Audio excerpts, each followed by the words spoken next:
Hong Kong may bring to mind neon lights and skyscrapers, but 70% of the region is actually countryside. Many of its old villages are abandoned and residents are leaving to seek jobs in the city.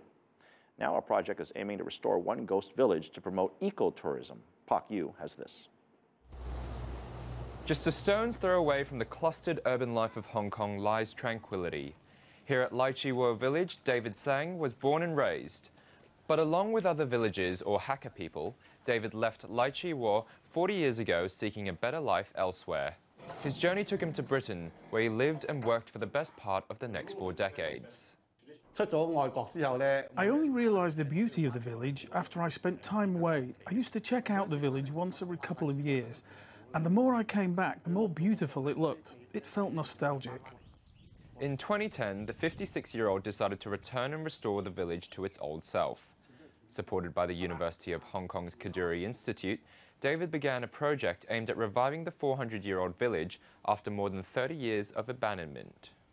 Right now, there are about 12 people living within the walls of Lai Chi Wo. A little over 2 years ago, this place was overgrown with weeds.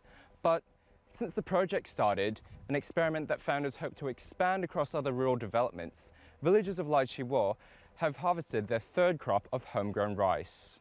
Ecotourism should be part of the project, and we hope to rebuild the local economy, a new mode of local economy for these kinds of farming village. And we think ecotourism will be a very good tool to utilize the natural resources and also the cultural resources here, and then the villagers can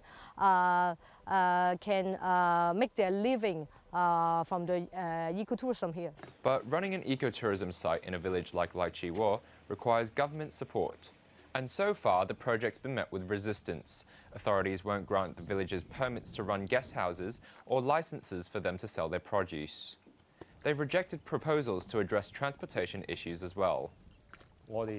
We tried applying for a ferry route license, but the government rejected it. They gave us hundreds of excuses. Government officials say they're concerned about the environmental impact ecotourism may have on the surrounding geopark. First of all, it's for conservation, is to protect a very important geological heritage. But apart from conservation, to promote science and also to promote sustainable socio-economic development, especially in a local scale. Similar projects have taken off in other countries like Taiwan and Japan, turning once destitute villages into thriving communities.